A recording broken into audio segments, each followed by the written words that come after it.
الرحمن الرحیم۔ آج میں پھر آپ لوگوں کے سامنے حاضر ہوا ہوں خلاصہ تراویح کو لے کر، کیونکہ ہمارا تراویح میں اب کے جو ہے 10واں پارہ پڑھا گیا ہے اور سنا گیا ہے، تو اس کا کچھ خلاصہ کرنا آپ لوگوں کے سامنے۔ آپ لوگ ماشاءاللہ خلاصہ تراویح کو سن رہے ہیں، یہ ایک بہت ہی سعادت کا کام ہے، ایک بہت ہی نیک بختی کا کام ہے، کیونکہ قرآن سننا اور اوپر سے قرآن کو سمجھنا یا قرآن کا خلاصہ سمجھنا یا قرآن کے خلاصے کو پڑھنا یا سمجھنا، یہ اس سے بھی زیادہ ثواب ہے، ڈبل ثواب ہے۔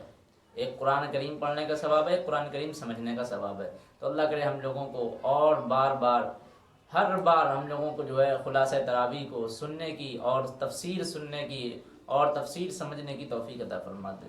تو سب سے پہلے ہم جو ہے 10واں روزہ ہے، ایک حدیث پیش کرتے ہیں۔ دیکھیں، مالک زہری سے سند کے ساتھ روایت ہے کہ ایک آدمی نے رمضان میں افطار کر لیا تو رسول اللہ صلی اللہ علیہ وسلم نے اس کو حکم دیا کہ وہ ایک گردن غلام آزاد کر کے کفارہ ادا کرے۔ یعنی جان بوجھ کر اگر کوئی آدمی جو ہے روزہ توڑ لیتا ہے تو کیا ہوتا ہے، اس کو کفارہ لازم کرنا پڑتا ہے اور قضا بھی کرنا پڑتی ہے۔ تو فی الحال ایک اور حدیث میں آپ لوگوں کے سامنے پیش کر دوں۔ حضرت ابو ہریرہ رضی اللہ عنہ سے مروی ہے کہ رسول اللہ صلی اللہ علیہ وسلم نے ارشاد فرمایا، اللہ عز و جل نے فرمایا، ابن آدم کا ہر عمل اس کے لیے ہے سوائے روزے کے، کہ وہ میرے لیے اور میں ہی اس کی جزا دوں گا۔ اور یاد رکھو روزہ ڈھال ہے، لہذا جب تم میں سے کسی کے روزے کا دن ہو تو وہ اس دن نہ کوئی فحش گوئی کرے، نہ کوئی فحش کلام کرے اور نہ ہی شور و غل کرے، اور اگر کوئی اسے برا بھلا یا اس سے جھگڑا کرے تو وہ کہہ دے انا صائم، میں روزے دار ہوں۔ تو آئیے میں آپ کو سامنے پیش کرتا ہوں خلاصہ تراویح کو۔ تو دیکھیں 10واں پارہ گیا ہے، 10واں پارہ پڑھا گیا، 10واں پارہ وَاعْلَمُوا سے شروع ہے۔ اس کی ابتدائی آیتوں میں مال غنیمت کو تقسیم کرنے کا طریقہ بتلایا گیا۔ پھر مقام بدر کا نقشہ کھینچتے ہوئے مسلمانوں سے کہا گیا ہے کہ تم مدینہ شہر کے قریب تھے اور مکے کے مشرکین مدینہ شہر سے دور تھے، اور ابو سفیان کا تجارتی قافلہ بدر سے بہت دور مغرب کی طرف نشیب میں تھا، جبکہ بدر کا میدان بلندی پر تھا۔ اللہ تعالیٰ نے کہا، میں نے دونوں جماعتوں کو بغیر کسی پیشگی وعدے کے میدان میں اکٹھا کر دیا، اس لیے کہ اگر جنگ کے لیے کسی دن اور تاریخ کا اعلان ہوتا تو یہ لڑائی کے لیے جمع نہ ہوتے، لیکن اللہ نے جنگ ہونا مقدر کر دیا تھا، اس لیے ایسے اسباب پیدا کر دیے گئے کہ دونوں فریق میدان بدر میں بغیر کسی پیشگی وعدے کے جمع ہو گئے، اور مسلمانوں کا مقابلہ کفار مکہ کے بڑے لشکروں کے ساتھ ہوا۔ حالات سازگار نہیں تھے، مسلمان نہتے تھے، کفار مکہ اسلحہ سے لیس تھے، پھر بھی اللہ تعالیٰ نے مسلمانوں کو فتح عطا فرمائی۔ اس جنگ میں اللہ تعالیٰ نے مختلف انداز پر مسلمانوں کی مدد کی ایک صورت یہ بھی تھی کہ رسول اللہ صلی اللہ علیہ وسلم خیمے میں فتح و نصرت کی دعائیں مانگنے کے بعد جب آپ پر نیند کا غلبہ ہوا تو خواب میں کفار مکہ کی تعداد اصل تعداد سے کم دکھائی دی گئی، جس کی وجہ سے مسلمانوں کے حوصلہ بڑھانے میں آسانی ہوئی۔ اللہ تعالیٰ نے فرشتوں کے ذریعے بھی مدد کی، اس طرح مسلمان کم تعداد میں رہنے کے باوجود کفار مکہ پر غالب رہے، اور اللہ تعالیٰ نے مسلمانوں کو جنگ بدر میں کامیابی عطا فرمائی۔ تو جنگ بدر کا تھوڑا سا نقشہ کھینچا گیا تھا۔ تو اس صورت میں اللہ تعالیٰ نے نبی کریم صلی اللہ علیہ وسلم اور مومنوں پر جو احسانات فرمائے ہیں ان میں سے ایک بڑے احسان کا ذکر فرمایا، وہ یہ کہ نبی کریم صلی اللہ علیہ وسلم کی مومنین کے ذریعے مدد فرمائی، وہ آپ کے ہر طرح تعاون و مددگار بن گئے۔ مومنوں پر بھی یہ احسان فرمایا کہ ان کے درمیان پہلے جو عداوت تھی اسے محبت اور الفت میں تبدیل کر دیا۔ پہلے وہ ایک دوسرے کے خون کے پیاسے تھے، اب ایک دوسرے کے جانثار ہو گئے۔ پہلے ایک دوسرے سے دلی دشمنی رکھتے تھے، اب آپس میں مہربان ہو گئے۔ صدیوں پرانی دشمنی کو پیار و محبت میں بدل دیا۔ یہ اللہ کی خاص مہربانی اور اس کی مشیت تھی، ورنہ یہ ایسا کام تھا کہ بظاہر ہونا بہت مشکل تھا۔ جیسا کہ اللہ تعالیٰ نے ایک دوسری جگہ ارشاد فرمایا، سب مل کر اللہ کی رسی کو مضبوطی سے پکڑ لو، آپسی تفرقے میں نہ پڑو، اپنے اوپر اللہ کی نعمت کو یاد کرو۔ جب تم ایک دوسرے کے دشمن تھے تو اس نے تمہارے دلوں میں الفت ڈال دی، تم اس کی نعمت سے بھائی بھائی بن گئے۔ تم آگ کے ایک گڑھے کے کنارے پر کھڑے تھے تو اس نے تمہیں بچا لیا۔ اس طرح اللہ تعالیٰ تمہارے لیے اپنی آیتوں کو کھول کر بیان کرتا ہے تاکہ تم ہدایت پر جاؤ۔ تو اللہ تعالیٰ نبی اکرم صلی اللہ علیہ وسلم کو بھی بتا رہے ہیں کہ دیکھو ہم نے جو ہے کس طرح آپ کی مدد فرمائی اور مومنین کے ذریعے کس طرح مدد فرمائی، اور یہ بھی مومنوں پر احسان فرمایا کہ دیکھیں ان کے درمیان پہلے کس طرح نفرت و عداوت تھی اور کس طرح ان کے اندر محبت اور بھائی چارگی پیدا ہو گئی، ایک دوسرے کے ساتھی بن گئے۔ اس کے بعد مہاجرین اور انصار کے بھائی چارہ کا بیان ہے کہ رسول اللہ صلی اللہ علیہ وسلم نے مہاجرین اور انصار کے درمیان بھائی چارہ قائم کر دیا تھا، حتیٰ کہ وراثت میں حقیقی رشتہ داروں پر مقدم سمجھے جاتے تھے۔ پھر اللہ تعالیٰ نے میراث کے احکام نازل کر کے اسے منسوخ کر دیا۔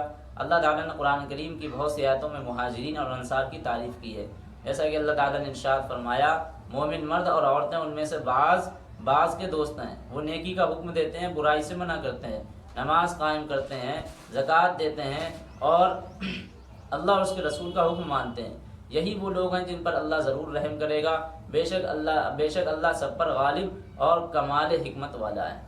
اس کے بعد سورۃ توبہ شروع ہے۔ اللہ تعالیٰ نے اس سورت کی ابتدائی آیت میں ان تمام معاہدوں کے منسوخ کرنے کا اعلان فرمایا جو مسلمانوں نے مشرکوں سے کیے تھے۔ معاہدوں کو توڑنے کی وجہ یہ تھی کہ مشرکین ان عہد ناموں کو بار بار توڑ دیا کرتے تھے، ان کے شرائط کو پورا نہیں کرتے تھے۔ اس صورت میں مسجد کے متولی کے اوصاف بھی بیان کیے گئے ہیں کہ اللہ تعالیٰ نے کہا کہ اللہ کی مسجدوں کو وہی آباد کرتا ہے جو اللہ اور آخرت پر ایمان لایا، نماز قائم کی، زکوٰۃ ادا کی، اللہ کے سوا کسی سے ڈرا نہیں، تو یہ لوگ امید ہے کہ ہدایت پانے والوں میں سے ہوں گے۔ حضرت عثمان بیان کرتے ہیں کہ رسول اللہ صلی اللہ علیہ وسلم نے فرمایا جو شخص مسجد بنائے محض اللہ کی رضا کے لیے بنائے تو اللہ اس کے لیے بہشت میں ویسا ہی گھر بناتے ہیں۔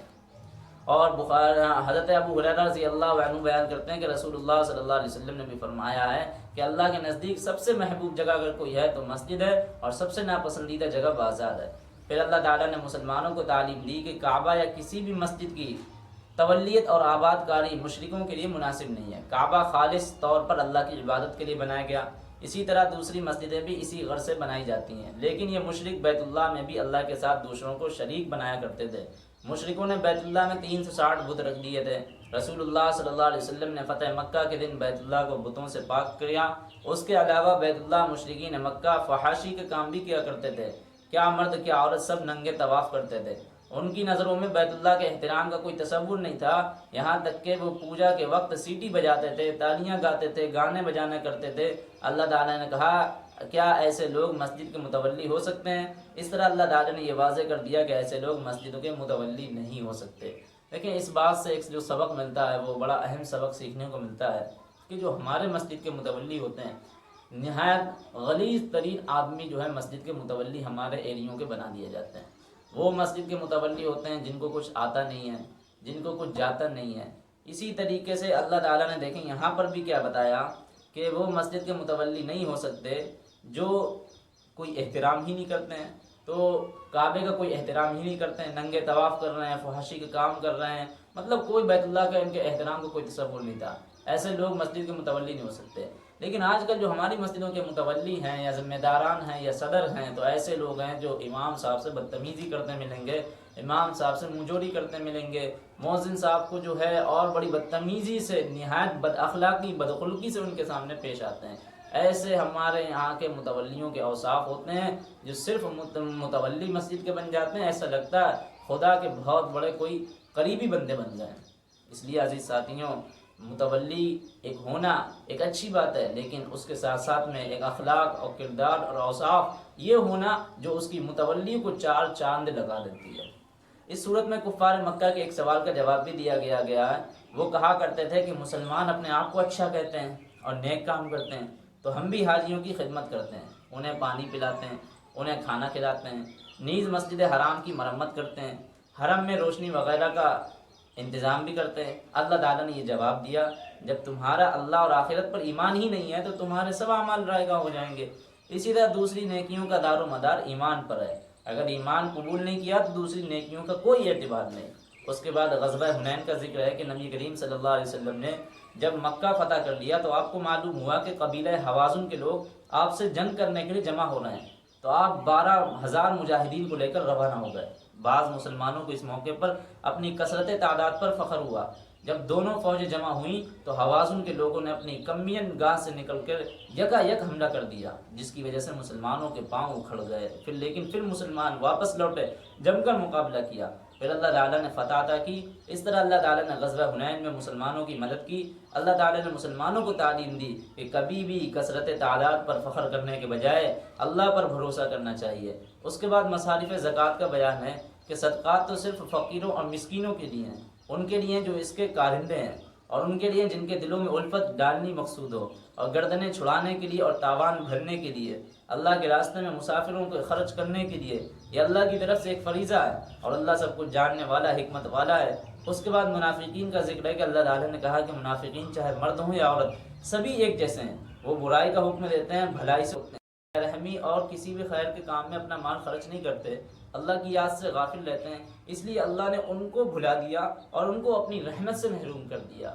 تو یہ آج کا خلاصہ تراویح آپ لوگوں کے سامنے 10ویں پارے کا پڑھا گیا، جس میں بہت ساری باتیں پتہ لگی کہ کفار مکہ بھی اس صورت میں کفار مکہ کے ایک سوال کا جواب بھی دیا گیا۔ وہ کہتے تھے کہ مسلمان اپنے آپ کو اچھا کہتے ہیں، نیک کام کرتے ہیں، تو ہم بھی تو حاجیوں کی خدمت کرتے ہیں، انہیں پانی پلاتے ہیں، انہیں کھانا کھلاتے ہیں، مسجد حرم کی مرمت کرتے ہیں، اس میں روشنی لگاتے ہیں۔ تو اللہ تعالیٰ نے جواب دیا کہ ایسی خدمتیں کرنا نہیں ہوں گی جب تک کہ آپ آخرت پر اللہ پر ایمان لائیں گے، تو یہ آپ کو کچھ بھی ایسی خدمتیں اجر نہیں دیں گی۔